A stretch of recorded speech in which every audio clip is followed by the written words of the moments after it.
All right, welcome back to the Ottawa studios of Inside My Canoe Head. I am your host, Dr. D. Today, we are talking about how to not be a liability to your future self. So sit back, grab yourself your favorite beverage. Let's get at her.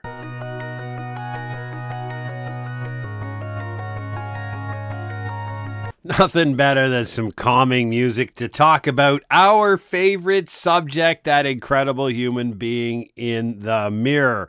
Welcome back to our channel. For all you new folks that are just joining us here at Inside My Canoe Head, we have got near 250 episodes, 4 years of content related to individual, household, and community resilience. And as we like to say here, we help people adopt a prepared life so that you can navigate the 2020s with calm and certainty in order to rock an incredible life. So this week, we are in week 8 of the 10 weeks of practical preparedness. If you've been following us here at this channel, we have this 10-week process that we're putting in, taking much of the theory that we talked about in season 6, 7, and 8 and translating it to practical things on the ground. How do you operationalize preparedness theory and ideas? What does the literature tell us? But how do you turn that into stuff I can do today? So this week, week number 8, is about you not being a liability to your future self. Remember that we live in a normative versus positive world, and this is a struggle that most people face.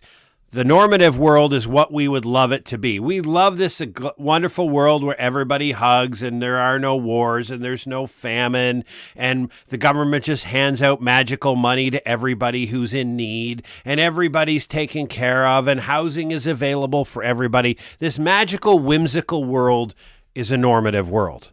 A positivism or positive world is the world as it actually is, the one you live in with all the struggles and effects and things that are going on.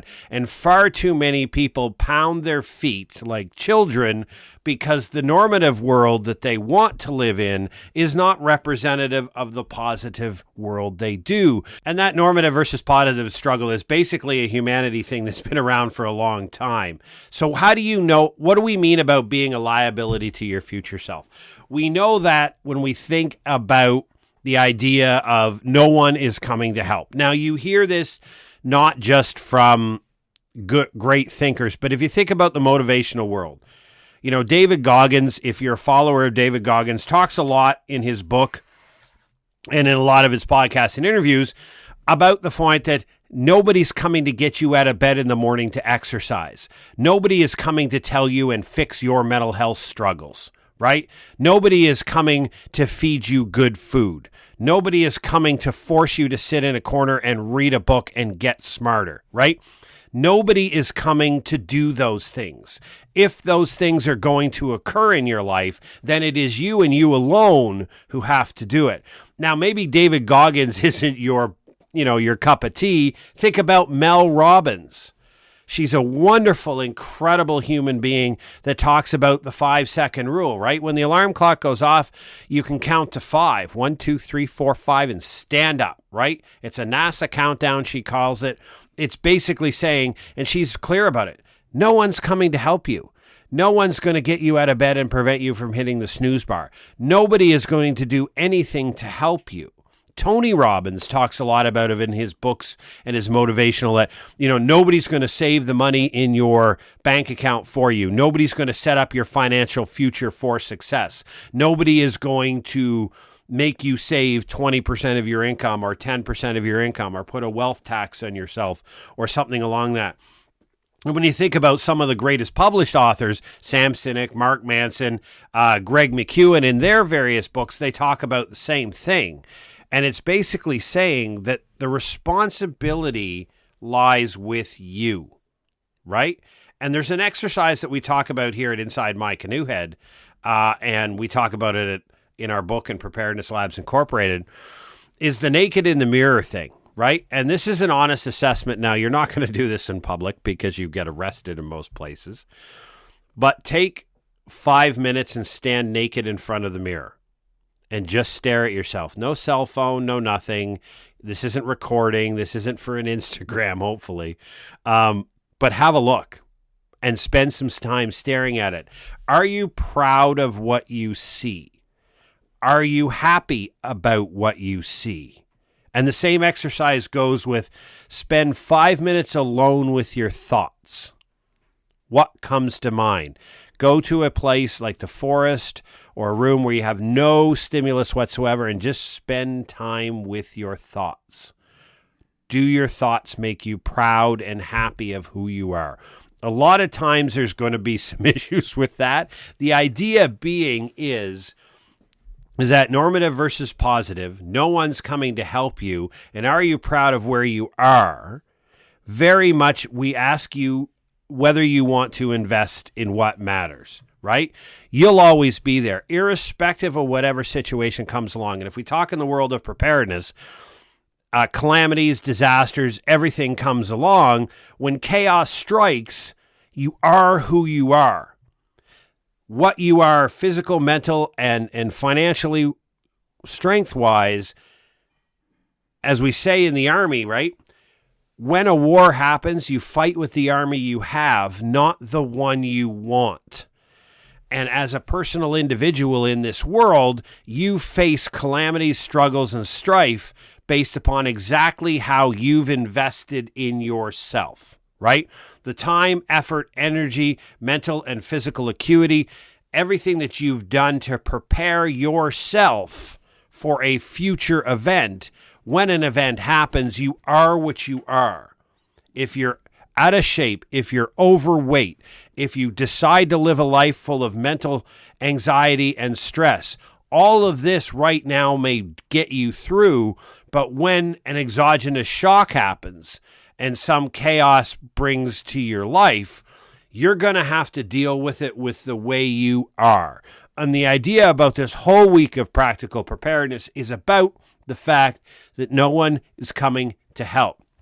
So if you look in the mirror and you spend time alone with your thoughts and you're not proud and joyful of what you see, you are the only one who can address your physical, mental, financial health. You're the only one who can address situations and problems that you're facing in life. No one is coming to help, and waiting around for someone else to come fix your problems is a recipe for failure. It's not investing in your future self, and you're not setting your future self up for success. And if you roll that one step forward, and you have responsibilities in this world, you have a family, you have elderly parents, you have somebody who counts on you and is likely to do so in times of chaos, you're now not going to be in a position to appropriately execute your responsibilities and take care of them. And this has been a common theme. If we look back through some of our stalwart literature that we have about the human experience, if we look at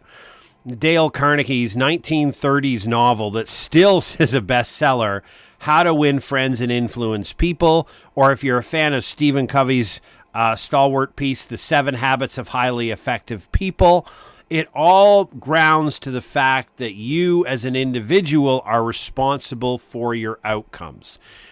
That the way to be successful and win friends and influence people and to achieve wonderful outcomes in life is you, right? It is you doing a certain set of tasks, which if you invest in yourself and you make yourself the best possible person you can be, then you are more than likely going to have a higher probability of better post-event outcomes. You're going to win more friends, you're going to influence more people, and you're going to be highly more effective in whatever field you choose to employ yourself in if you invest in you. And there's an old adage, and Stephen Covey talks a bit about this in his book, called Sharpening the Saw. And the idea is that if you give me 10 hours to chop down as much wood as I can, I'm going to spend the first couple of hours sharpening the saw, right? I want to work smarter, not harder. I want to work effectively. So if you translate that kind of idea to your life, in preparation for future tasks that I may have that I am unaware of and are likely beyond my control, I'm going to take the time and invest in me. So if I have 8 hours of work in a day, some of those hours are going to be set aside to invest in me. And this is a great, and the benefit of a lot of this stuff is actually studied in academic literature. And if we look at studies that were done in the U.S. educational system, where they took a period of academics out of the schedule and inserted a period of exercise. Now, this is not dodgeball. This is high intensity exercise where the students were sweating their butts off and pumping the heart, etc.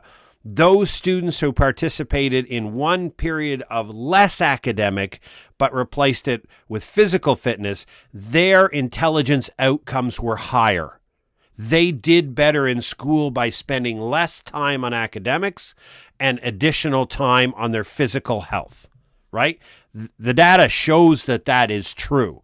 So by taking everything out of our school system and trying to cram more and more academics in it and less physical fitness and less taking care of the human animal, we've actually reduced the academic outcomes of our students. It's kind of counterintuitive, but the evidence lies within the novels that we've done and the research that has been executed that investing in yourself is the single greatest action you can do to improve post-event outcomes, whether they be disaster outcomes, preparedness outcomes, economic outcomes, relationship outcomes, health outcomes are all far better based upon clear sets of data if you invest in yourself. Now, you have to ask yourself, what do I invest in, right? It's great to say this. It's great to get on a podcast and yammer away about this, but we look to the Stoic principles of philosophy, the philosophy of Stoicism, and it basically has a great explanation. And I love Stoicism for this. They talk about what's called the dichotomy of control. It means in generalistic purposes, everything that occurs in the world can fall into one of two categories: things that are within your control and things that are not. And generally what is within your control is simply things that you say and things that you do. So in the modern world, that's what do you say online? What do you say to friends? What do you say at work? Whether that be in an email, a post, an Instagram photo, those are all expressions. So think about the freedom of expression that we hear in Canada or freedom of speech that you have in the United States of America, right? That is one thing that is absolutely 100% within your control. The other thing is what you do. What physical actions you take in life are 100% within your control. You have absolute and total control over your body, and you can tell it what to do. Now, it can get sick on you, and you don't control that, but your actions and your speech are what you control. Worry only about what you can influence, which means everything else should not worry you.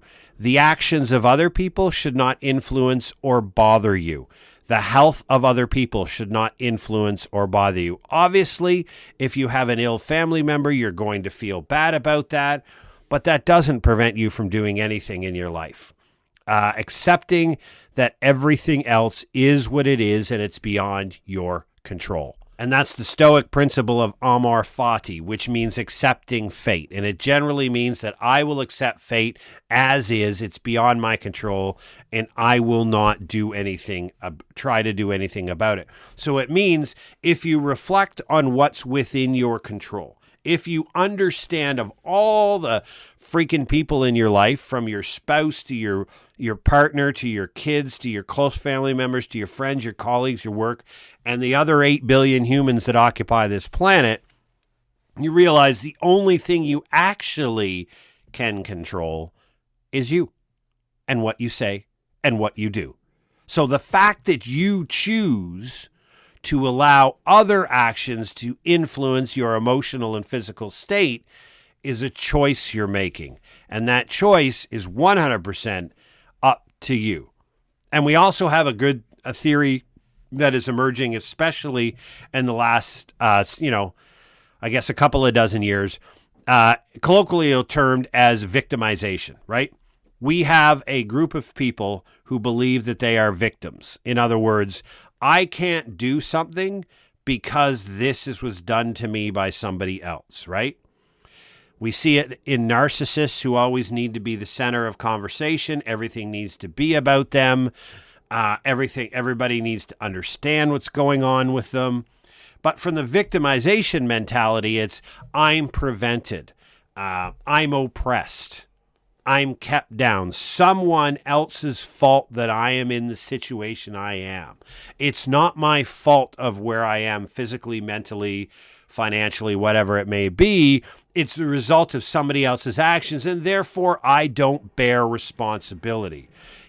I can't go after what I want in life because someone is holding me back. Someone is preventing me. What that allows the individual to do is transfer blame to an external force or individual, which means they just put their hands up. They don't have to do anything about it because they couldn't anyhow, because it's somebody else's fault or responsibility. And we see this manifesting in today's world in what I refer to as identity politics, right?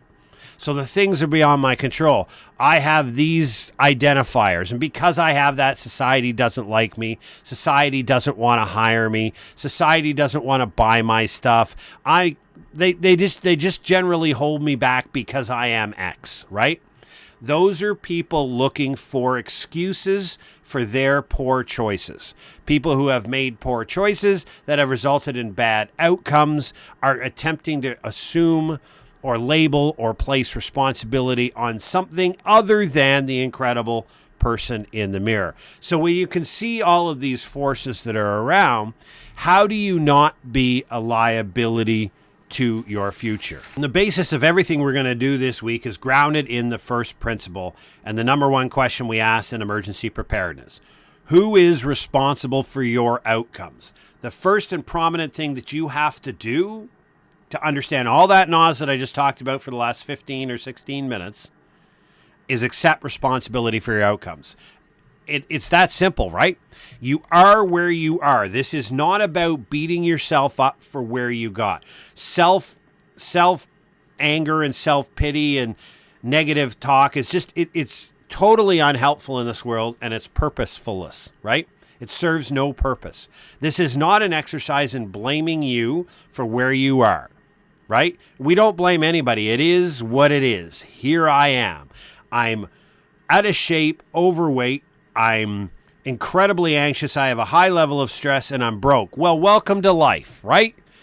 The question about being responsible for your outcomes is, from this point forward, I'm going to take the necessary steps to ensure that I am less of a liability to my future self. Because I have people that count on me, because I want to be able to count on myself, I want to be able to help my fellow man, and I don't want to be a liability to whatever event is going to occur in the future. And it's basically just this personal looking at yourself and saying, I will take care of me, I will take care of myself. And there is nothing in the world of emergency preparedness, disaster resilience, community resilience that is more important about understanding that no one is coming to help, you're not a victim, and you have decided to take care of yourself, right? You will cease to care about that which is beyond your control. And that's a big thing, right? I don't control the U.S. elections. I'm a Canadian, number one. I don't control the Canadian elections, right? I've chosen to live in a democracy, and because I'm over 18 and I live in a free and democratic nation, and there are over 180 free and democratic nations in the world, there is no requirement for me to remain in Canada, right? If I don't like the government, I can execute my responsibility and duty as having the right to vote by voting, by making a choice. In a democracy, I get a choice. I don't get the final choice, right? So I make sure that I execute my voice, and I don't control that outcome, right? I don't worry about who leads my country because I don't control that. Now, if what is going on by the government in your country in a free and democratic society presents a situation that you find untenable and you are unable to live under the rules in which they attempt to impose, then you're free to leave. You're free to leave. Welcome to 180 countries around the world that allow you to migrate, right? A lot of them have all kinds of different rules. You can come and go as you see fit. I'm a Canadian citizen. I could sell my house, leave Canada, never come back. And every 10 years, they have to give me a new passport because we have a lack of stateless requirement under the United Nations that everybody has to have a home country. So I don't have to stay here, right? If I stay here, then I have to follow the rules. If I don't like the rules that my government is imposing, I decide to leave. I'm free to go. Or I can stay and argue and join a political movement and fight back. But the end result is I don't control any of that. So I don't let any of that affect my mental well-being. I don't stay up at night and worry what next law my government's going to bring in or a problem that my government is not going to solve. I have no power over that, so I literally choose not to do that. What is in with my control? What I say on this podcast. What I say on my social media posts, what I put in LinkedIn, what I publish in our newsletters, what I put in our blogs, what I write in the books that I have for sale on Amazon, the content that every 60 days I add to our video course that's available on preparednesslabs.ca. These are all things within my control, and I put it out there. It is out there, and it is 100% my responsibility, and I'm 100% accountable for that, right? But I don't worry about what somebody else says. Oh, I am tempted many times online to jump down the rabbit hole when somebody says something, etc. I don't. I just don't anymore. I literally don't comment on hardly anything. There's one or two issues related to preparedness, resiliency within emergency management, and a few related to the Canadian Army because I spent 28 years in it that I still want to comment on. But the rest of it, I just let it go. I don't say anything. I choose not to engage because I worry about things that are within my control and I accept amor fati for everything else. I can go to places in this world where the government is exactly the way I want it to be, the exact type of rules that I want to live in. And so the fact that I don't have that here is a choice I make, right? Everybody has that choice. So when we sum this up today, we're looking at very simply, you will be the best possible you, right? The whole idea of investing in yourself and not being a liability to the future is that you will be the best possible prepared you can be to navigate exogenous shocks, those things which happen to you that are beyond your control. You will be in the best situation because think about it. When the balloon goes up someday, if a really significant event affects you, your family, those who you care for in the location that you live, your physical fitness, your mental health, and your financial health, they will be what they will be. It is what it is, and you're stuck with you as you are when that event happens. You don't know, right? How many of you right now could run for 2 kilometers if you had to get away from something? Think about that, right? So how many of you could float your family for a couple of months? Say your house burned down and you've got an insurance fight and things aren't going very well.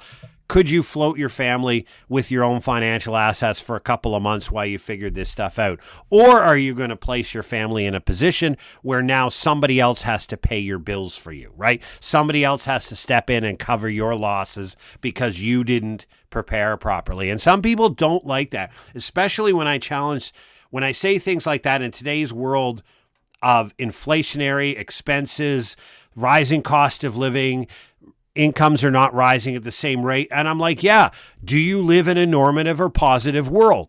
Do you live in a normative world where I just wish I could save all this money? We have to make grocery prices go down. We have to cause rents to fall. Or do you live in a positive world? The world I live in has rising prices. The world I live in has rising rents, rising cost of living that's rising greater than my income. And it's my responsibility to make the necessary changes to ensure that I can still take care of myself and those for whom I'm responsible, which includes be prepared for financial stresses by having a significant emergency fund, right? That's a positive viewpoint. It is what it is. It doesn't matter whether you like it. It doesn't matter whether you agree with it. And it certainly doesn't matter who you think is responsible. You want to go after the grocery giants or the government, fine. Play your cards as a victim and blame everybody or execute a plan to deal with it and rock an incredible life. That's our argument here this week at Inside My Canoe Head.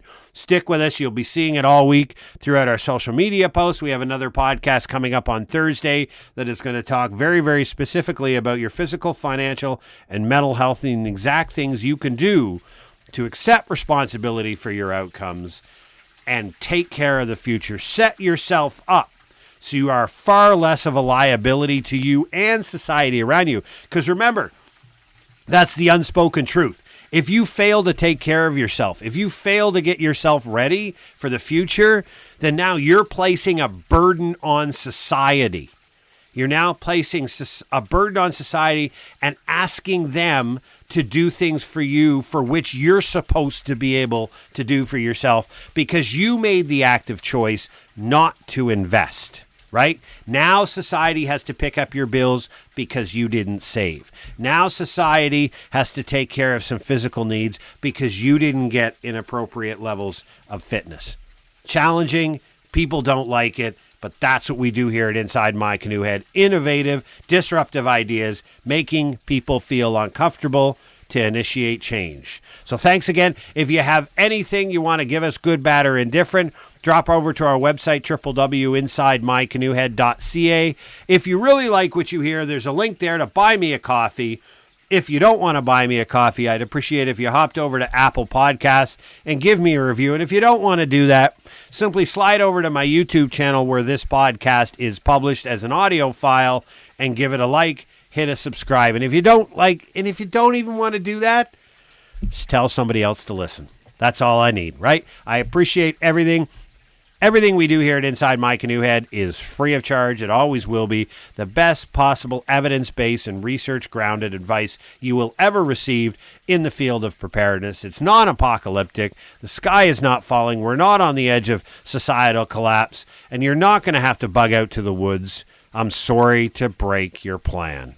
But your 10,000 rounds of 5.56, they're probably going to be auctioned off by somebody who finds it 20 years after you're long dead. Sorry about that. All right, take care, stay safe, and have yourself an awesome, incredible week.